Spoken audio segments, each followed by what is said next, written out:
Assalamu alaikum rahmatullahi wa barakatuh. I wanted to sort of clarify uh, and define two words that we hear often in the media. And I'm sure, you know, most people of color have come in contact with these two words. Um, the issue is, I think many of us may not necessarily know the definition of these words. These words are nuanced, and they have a context that needs to be understood. The word is systems and institutions, or systemic and institutional. Now, these words are obviously related, but they don't necessarily mean the same thing. What is a system? A system is a collection of organized things. It's a whole composed of relationships amongst its members. Who are the members? The members are the institutions. An institution is an established organization, especially one dedicated to a specific goal. So we have the institution of education, we have the institution of housing, we have the institution of healthcare. There's lots of different institutions. These institutions work hand in hand, they collaborate to produce the desired outcome. What is the desired outcome? Well, number one, it supports the umbrella, which is the system, which is white supremacy. It the institutions support and uphold white supremacy. How do they do that? Again, they work hand in hand, they work in conjunction together. Look at education and the judicial system. African American males are more susceptible to expulsion. They're more susceptible to being suspended. They're more susceptible to being kicked out of the classroom and being punished for the same thing that the white student does, where the white student may not get anything. He may not get, expelled. He may not get, more than likely, won't get suspended. He'll get a tap on the wrist, whereas the African American male will get expelled. He'll get suspended. He'll have something that interrupts his education. This puts him in the path of law enforcement. African American males, research and study has shown that schools are more, they're quicker, faster to call the police on African American males than on their white counterparts. Again, putting them in the path of law enforcement. So you can see that education and law enforcement and prisons are working hand in hand to produce an outcome. We won't get into the capitalist aspect of prisons. We won't get into private prisons and all of that, although that is definitely a part of the conversation. When we look at housing, banks for years and years redlined. They used the tactic of redlining to corral African Americans into certain areas. So in the bank would be a map of the city, and they would draw a line, a red line around areas that were predominantly African American, and they would keep those African Americans in that area. How'd they do that? Number one, they would not loan money to them to move out of that area, although they may be more than qualified and have the credit rating and have a good job and have everything needed to move out of that area, but the banks would not loan them the money to do so, nor would they loan them the money to fix up the area that they currently lived in, which caused the area to become dilapidated. The resources would be sucked out of that area, meaning no jobs, no way to sort of sustain the area. And then obviously that's when you have black market industries that come into these areas. The banks worked in conjunction with the realtors. The realtors would not show homes to black people outside of the area that was designated for them, even though that couple, that family, may have the money and the resources to live wherever they so chose. The realtor would corral them, guide them back into the area that was designated for blacks. So these institutions, again, work hand in hand in order to support white supremacy, which is the umbrella system. And these institutions worked in collaboration, hand in hand. This has a local, state, national, and international application. Now, we as Muslims, we have to understand what we're up against, especially us as African American Muslims. We have to really understand what we're up against. For a Muslim to say or to think that because we're Muslim, these issues have nothing to do with us is, uh, what's the word? Very detrimental. For us to digest the systems that we live under, the system that we live under, and the institutions that we all interact with, to take it and say, well, because we're Muslim, we don't have to focus on that. We don't have to deal with that, is doing a great disservice to the community.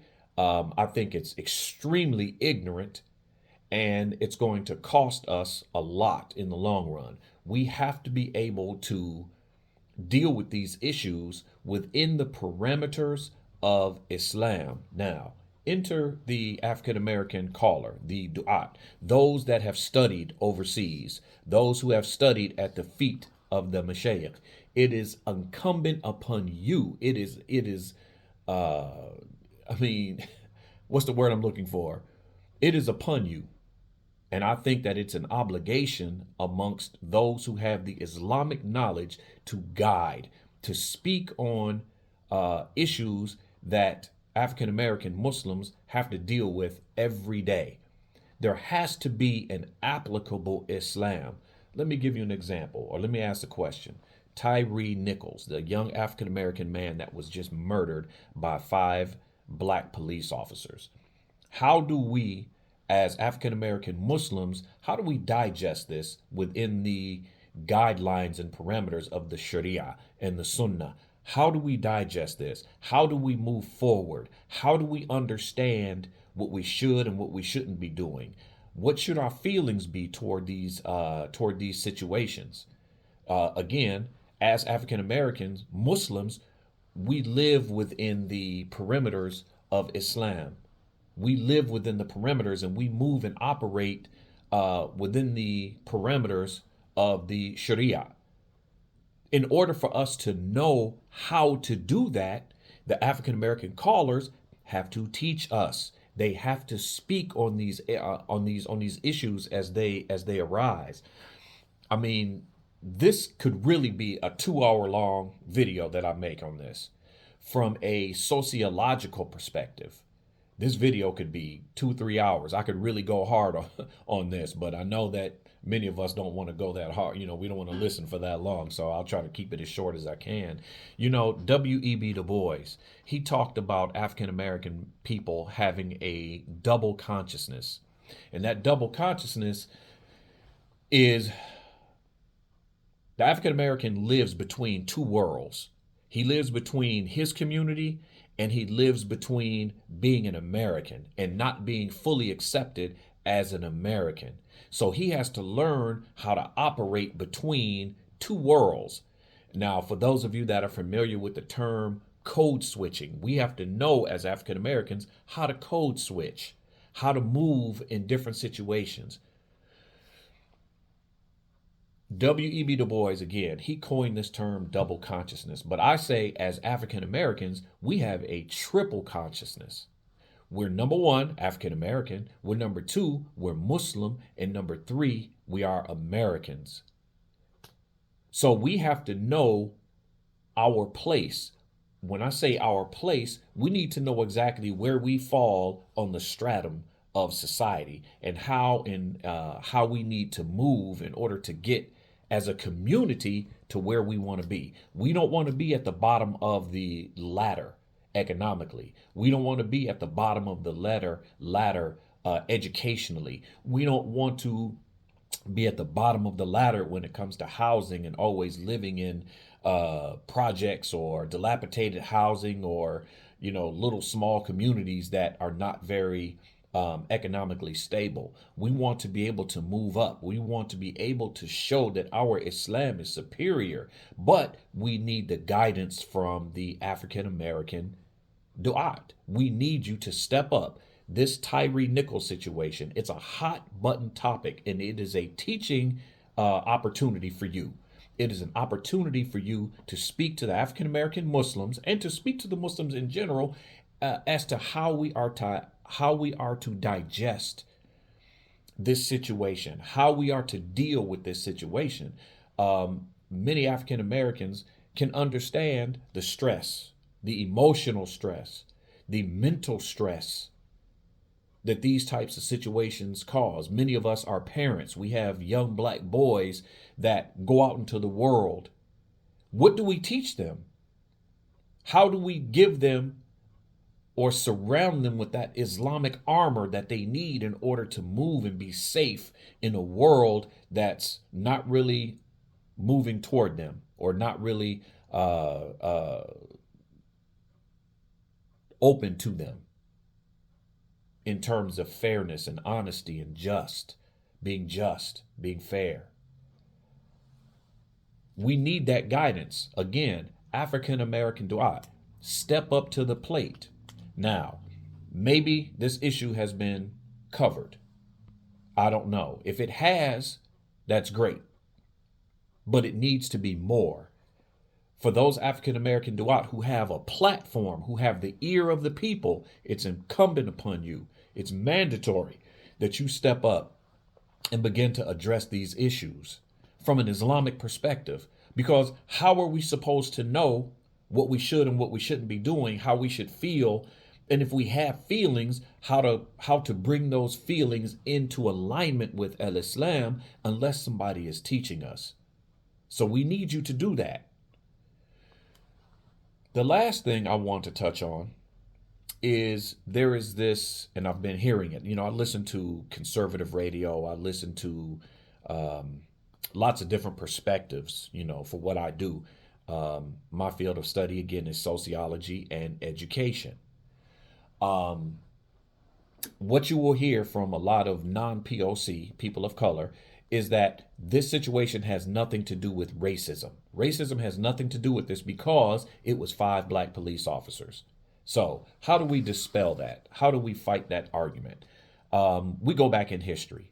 Blacks have always been used as ventriloquist dummies for white supremacy. There have always been blacks who, either by force or for self-preservation or for money, benefit, personal benefit, that have sold us out in order to keep themselves afloat.